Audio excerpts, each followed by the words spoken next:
Muchas gracias, Melvin. Ha hecho buen trabajo. Tengo miedo ahora del bill que me va a mandar. Muy bien, vamos a tener una plegaria pidiendo que Dios nos asista. Señor, queremos en este momento pedirte no la presencia, porque ya ha sido invocada tu presencia en nuestro medio, sino que ahora desarrolles en tu magisterio la iluminación para entender tu voluntad. Que podamos nosotros, Señor, ser conducidos por aquel que inspiró tu palabra, que no es otro que el Espíritu Santo. Que al abrir tu sagrado libro podamos crecer espiritualmente en fe y en la gracia de nuestro Salvador Jesús. En el nombre santo de Cristo. Amén. Bien, agregando a lo que el hermano decía, el sábado 3 de febrero vamos a tener, hermanos, un cursillo de inspiración, de capacitación, y es para los ancianos de todas las iglesias del Metroplex, Fort Worth, Arlington y Dallas. Así que vamos a tener una linda reunión auspiciado por nuestra querida conferencia de 4 a 6 de la tarde. Muy bien. Otra de las cosas por las cuales quisiera decirles, hermanos, hay un proyecto en toda el área de Texas. Esto es un plan, hermanos, de repartir, distribuir 5 conflictos de los siglos por persona. Va a ser eso, la campaña va a iniciar el 20 de abril. Queremos ir orando, hermanos, para distribuirlas. Este libro, capaz que es por inspiración de Dios, a nuestros líderes, porque este proyecto está siendo auspiciado por nuestra General Conference, la conferencia general, ¿sí? A nuestro presidente, el pastor, um, se me ha ido el nombre ahora. ¿Eh? Ya, gracias. Pastor Wilson, él ama y creo que es el inspirador de este proyecto, hermanos. Él dice en uno de sus sermones de que ha sido compelido por el Espíritu Santo para que hagamos un esfuerzo de distribuir este libro antes que probablemente se cierre el tiempo de gracia. Elena de Huay dice que ella, el Señor le mostró en visión de que muchos libros llevados por colportores, ¿sí? Llevados otras veces libros ganados en campañas de evangelismo, y lo llevan y a veces ni lo leen, otros porque han sido distribuidos en supermercados o en tiendas o en lugares que una iglesia ha salido a hacer la promoción de estos libros, hermanos. Dice ella que ante los eventos extraños que en el mundo están aconteciendo antes de la venida de Jesús, muchos de ellos se van a acordar de lo que la iglesia adventista había predicado. ¿Y qué hacen? Dice la sierva del Señor que los vio desempolvando los libros sacados de sus bibliotecas personales y ponerse a estudiar. Uh, Esos libros, y entre esos era el gran conflicto. Así que oremos, porque el diablo no va a querer que salgamos a distribuir este libro que lo desenmascara. ¿Sí? Así que vamos a comenzar, vamos a tener la oportunidad de tener un mes para distribuir 5 libros, pero no así a lo que nos salga, no, Ir y regalar, ¿no es cierto?, a alguien que tenga inquietud espiritual. ¿Sí? Alguien que le interese la palabra de Dios. Por eso hay un mes para regalar por miembro de iglesia, ¿cuánto? 5 conflictos. Y creo que el Señor se dará bien servido si cumplimos con ese objetivo como iglesia.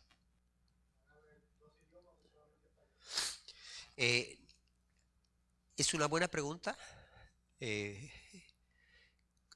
Nosotros somos iglesia hispana, pero si hay algún caso de algún familiar o particular, hermano, vamos a hacer los esfuerzos necesarios para conseguirlo en el idioma de inglés, sí.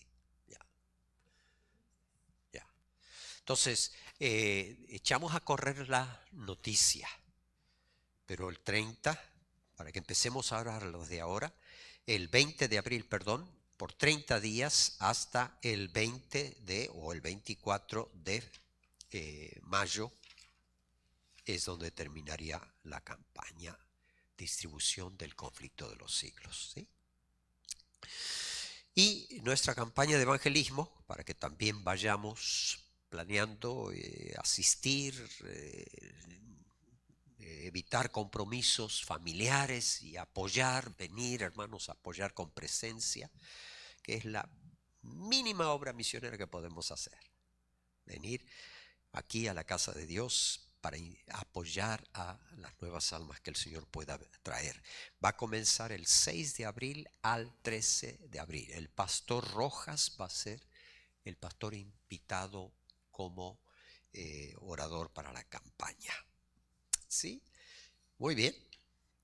Y el 6 de abril al 13, toda iglesia en el área del metroplex, el área del Gran Dallas, toda iglesia, todo grupo, toda congregación va a abrir las puertas, hermanos, para hacer, sí, campaña de predicación del Evangelio. Así que hagamos planes para tratar de no tener viajes en esa semanita o tener compromisos de vacaciones o trabajos excesivos, ¿no? Para lo único que le podemos disculpar es que se muera. Lo demás, esa semana procure no hacer nada. Se ríe el hermano. Eso es inevitable. Bueno, hermanos, esto es para que vayamos teniendo en mente. Va a salir, por supuesto, esto en el boletín, pero se los voy anticipando porque este es un grupo selecto. Los miércoles de oración marcan la espiritualidad de la iglesia y también la espiritualidad de cada miembro. Vamos entonces a la reflexión.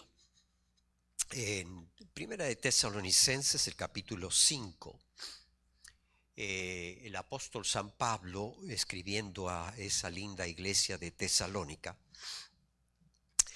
va a ir despidiéndose en esta corta carta,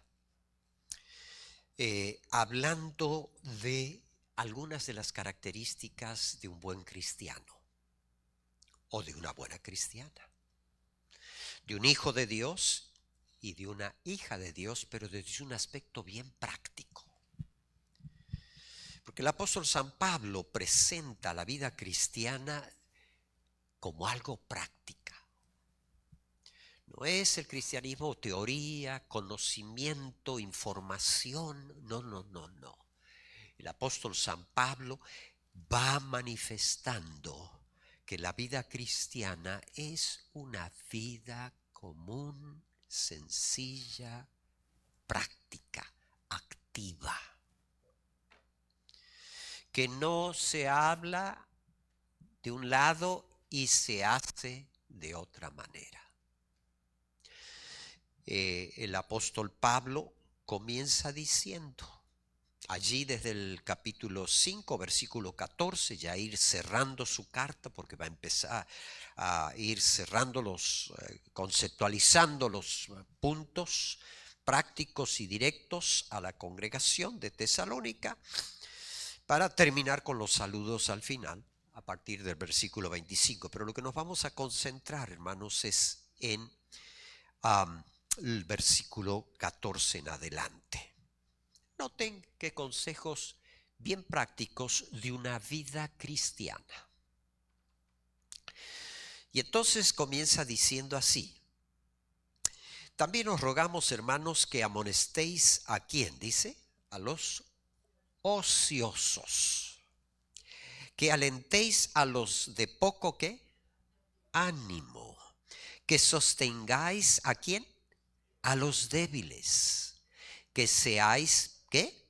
Pacientes para con todos. Aquí el apóstol San Pablo, hermanos, nos está poniendo desafíos. Nos está diciendo nada más y nada menos la descripción que va a seguir en su carta, va a ir presentando, no es nada más y nada menos que una vida práctica que Jesús llevó. Porque Él es el que nos enseña a nosotros a tener nuestra mirada en el único modelo perfecto. Si nosotros, hermanos y hermanas, sacamos nuestros ojos de ese modelo divino, nosotros vamos a fracasar. El modelo que debemos siempre tener en mente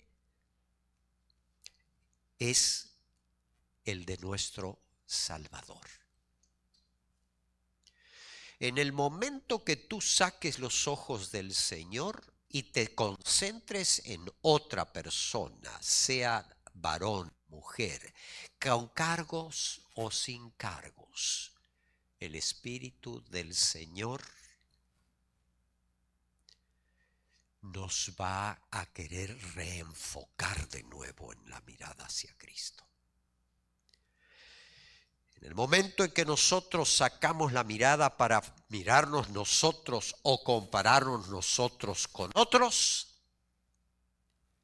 el éxito lo alcanzó Lucifer, porque cuando sacamos los ojos de la fe de Cristo, es cuando comienza nuestro fracaso. Y aquí viene diciendo el apóstol, Jesús fue una persona activa. Jamás Jesús mostró una actitud de ocio. Cristo no era ocioso. Cristo cumplía el mandamiento de 6 días trabajarás, pero el séptimo es día de reposo. Y si hubiéramos vivido en la ciudad donde Jesús se desarrolló como carpintero, Jesús era el que mejor productos de mueblería y de construcción hacía. Porque no era ocioso, no estafaba. Sus trabajos manuales y profesionales eran de éxito.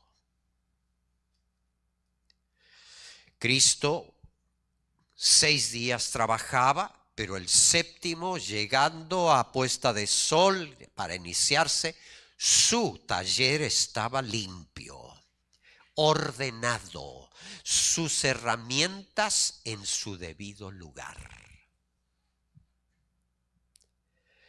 Jesús nunca nos dio un ejemplo de ociosidad. Dice así también Jesús alentó a los que tienen poco ¿qué? Ánimo, aquellos que son de una personalidad, hermanos, muy linda. Tienen el deseo ellos de servir a los demás y ellos ponerse siempre al último, siempre negarse a sí mismo, tratando de complacer siempre a los otros.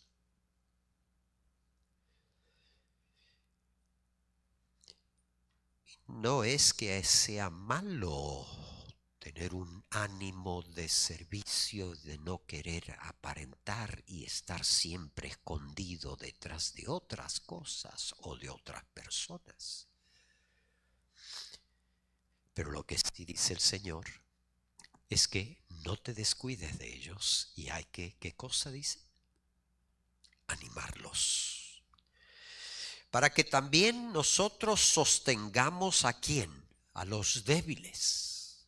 Y aquí no se hace específicamente aclaración de que los débiles físicamente o los débiles espiritualmente. Aquí está hablando en un sentido que abarca los dos términos. El apóstol Pablo con total claridad habla de que el ser humano es débil. Es débil de por sí. El diablo, por un lado, nos quiere hacer creer de que nosotros tenemos poder, que nosotros lo que queremos y podamos, lo vamos a alcanzar. Sí, es bueno ser optimistas, pero también recordar que sin mí, dijo el Señor, ¿cuánto podemos alcanzar? Nada. Es que el ser humano tiene una naturaleza rebelde contra Dios, tiene una naturaleza caída, no quiere o le cuesta vivir en las altas normas que Dios nos exige.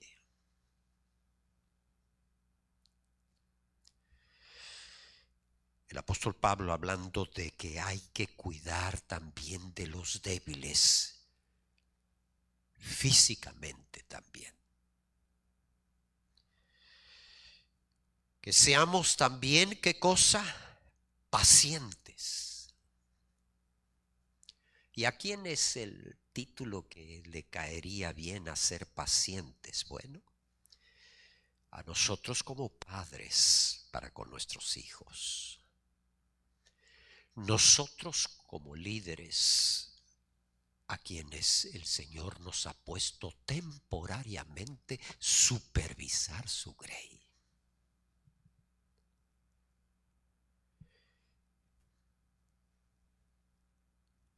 ¿A quién más debemos, con los cuales debemos ser pacientes? Para con los... ¿Quiénes? Para aquellos que son incrédulos hacia con nosotros. Y ahora podemos nosotros decir, bueno, pastor, y su evaluación personal.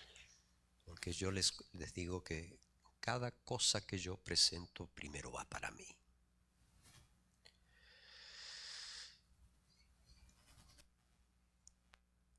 ¿Y qué es lo que puedo decir? No soy perfecto, pero estoy en la lucha. Y si yo mirara hacia atrás, he avanzado algo, sí. Me falta todavía avanzar hacia el futuro y mucho, sí. Pero mientras vaya haciendo progresos bajo el poder y la gracia de Cristo, es el blanco que debemos nosotros apuntar, porque el modelo a quien debemos mirar nos ha dado ese ejemplo. ¿Qué más nos dice el apóstol? En el versículo 15, mirad que ninguno pague a otro mal por mal. El cristiano, la cristiana, el hijo de Dios, la hija de Dios, jamás practica el mal. Pero es que mire lo que me ha hecho, pastor. No tiene nombre. Se han aprovechado de mí.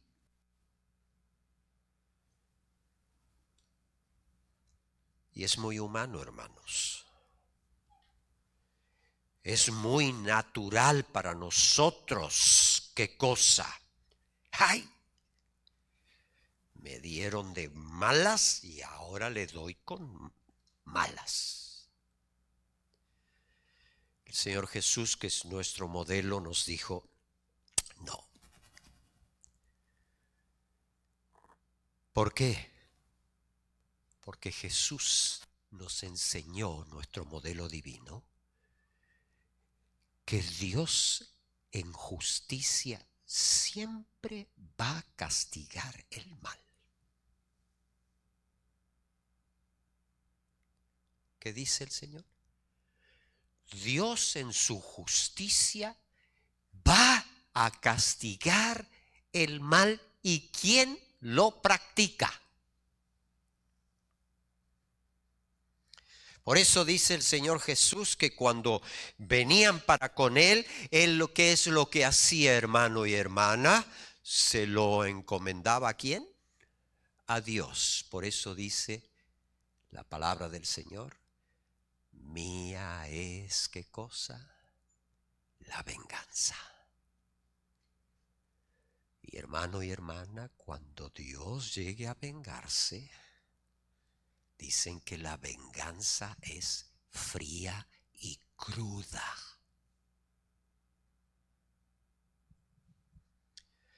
Por eso el apóstol Pablo nos dice, ¡ay Dios, me lleguen a librar de caer en manos del Dios ¿qué? Del Dios vivo. Oh sí, hermano, Dios es amor, Dios es paciente. Pero no te pases haciendo maldades. Y si alguien o algo nos devolvieron con mal, hagamos como nuestro modelo nos ha dicho. Hay que llevarlo ¿a quién? Al Padre de justicia, que Él a su tiempo va a responder. Por eso en Salmos más de una vez nos anima la palabra de Dios. No codicies ¿qué cosa? La prosperidad ¿de quién? De los malos. No andes haciendo mal. Sino que más, antes seguir siempre ¿qué cosa dice aquí? Lo bueno. Uno para con otros y para con ¿cuántos? Para todos. Esto es lo que Pablo habla del cristiano práctico, de la cristiana práctica. Cristo no devolvió mal, sino que nos enseñó que si alguien viene y te da una bofetada, pues lo que tenés que hacer es postrar la otra. En otras palabras, el mal se paga con bien. En el reino de los cielos, que no hay mal, es todo bien, bueno y bendición. Para la maldad hay un límite, dijo el Señor. Y vendré otra vez. Y cada uno, dijo el Señor, pagará conforme a sus ¿qué? Sus obras. Porque voy a hacer un cielo nuevo, una tierra nueva, para traer mi nueva Jerusalén. Y el mal no existirá jamás. No paguemos con mal al mal. Por lo tanto, el versículo 16 nos anima y nos dice el apóstol, estad siempre como. ¿Qué actitud tenía Jesús? Gozoso. Y acá tenemos que aclarar, porque la Biblia nos dice alegre.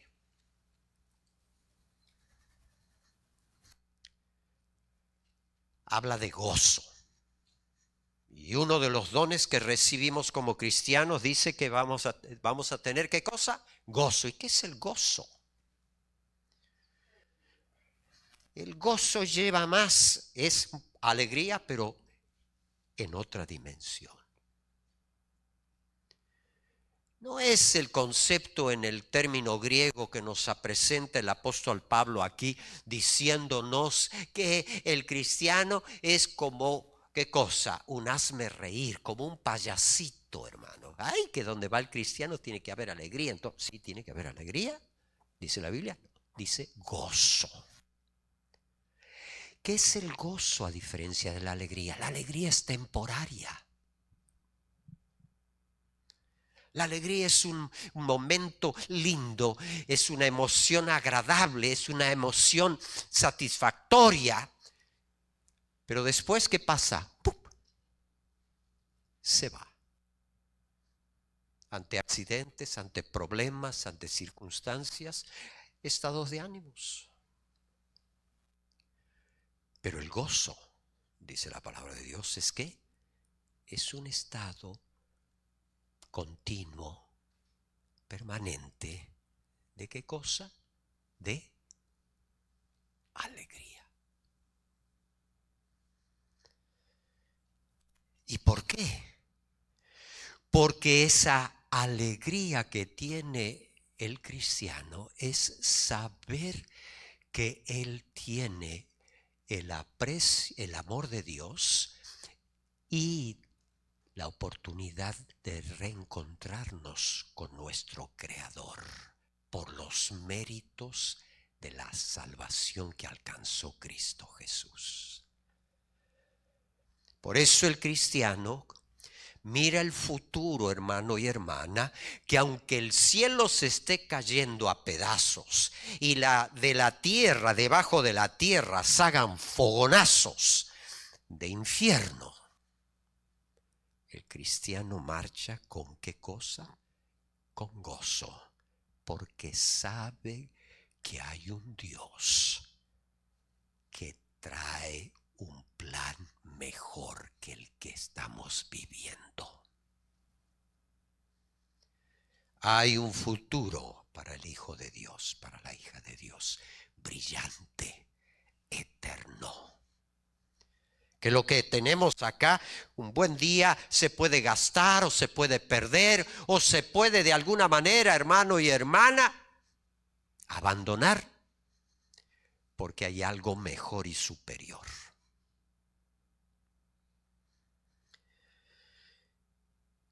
Por lo tanto, estén gozosos, dice el Señor. No te apegues a las cosas limitadas que se pudren, se rompen, se descomponen, se pierden. Por eso el Señor nos dice a nosotros, no inviertas aquí porque el orín y el cor va a corromper, sino más bien, ¿qué cosa? Construye en el cielo. Pero y sí, ahora, ¿cuál es el secreto de todo lo que está viniendo y diciendo esto el apóstol San Pablo? Y llegamos al versículo 17, que es el título de la meditación de esta noche. Orad, ¿qué? La manera en que vas a enfocarte todo y poder vivir en esta circunstancia se basa en este secreto. Orad. Porque la oración, hermano, es el hecho de que el creyente manifiesta en primer lugar al orar un acto de fe. De creer que hay un creador, hay un ser superior a nosotros. Cada momento en que tú y yo nos postramos o apelamos a la oración, hermano y hermana, estamos nosotros reconociendo nuestra limitada condición. Y partiendo de ese principio, hermano y hermana, debemos orar sin cesar, dice el apóstol. ¿Por qué? Porque, hermano y hermana, la vida cristiana, para amonestar al ocioso, para alentar al de poco ánimo, para sostener a los débiles física y espiritualmente, para que seamos pacientes con otros, no podemos nosotros desarrollar ese carácter o esa personalidad de Cristo a menos que tengamos diálogo con el Señor. Y en el pedirle a Dios ayuda, el Señor está dispuesto a concedernos su poder, su sabiduría, su gracia, para seguir siendo de bendición a quienes nosotros nos encontramos rodeados. El cristiano sin oración, hermano y hermana, está mostrando que tiene propia suficiencia, que no necesita de nadie. Mas el que ora reconoce, tiene una actitud humilde ante ese ser superior, al cual se quiere someter y servir. Por lo tanto, hermano y hermana, nunca es inoportuno orar para Dios. Dios está siempre dispuesto a escuchar nuestras necesidades, no porque no las sepa, sino porque en el reconocer que necesitamos acudir a Él es lo que Dios valora. Es el primer principio, hermano y hermana, para que yo y el Creador y Dios con su criatura hagan el vínculo, se tenga el vínculo íntimo en comunión.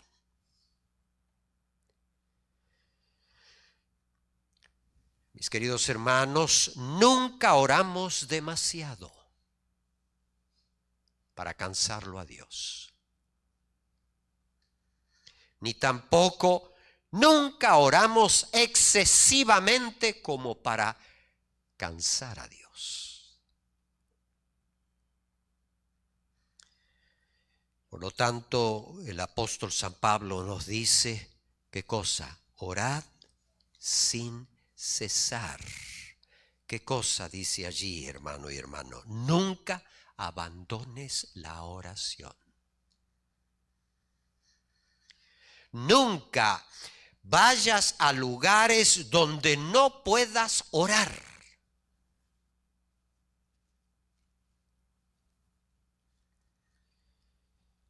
No ceses de orar por algo en particular como por algo general.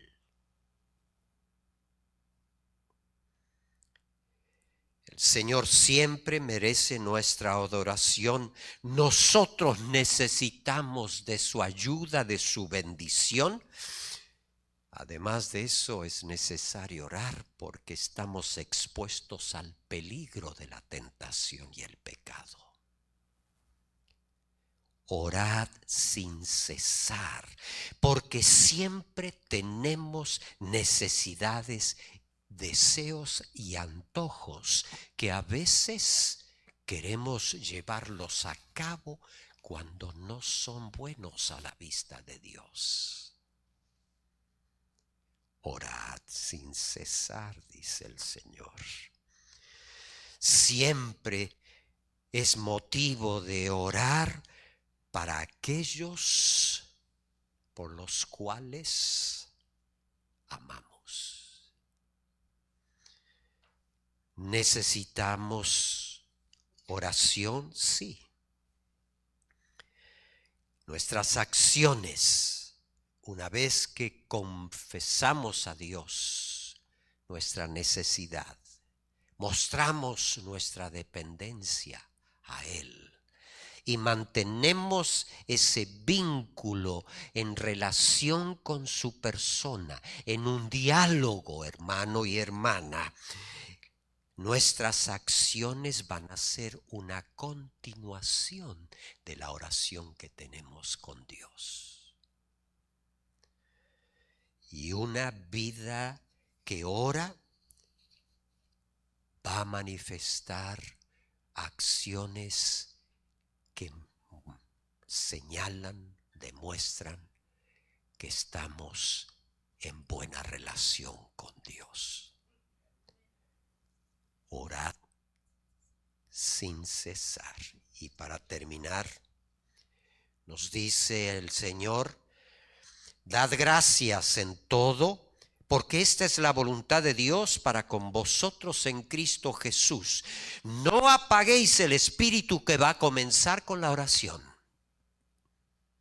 No menosprecies las profecías de la palabra de Dios.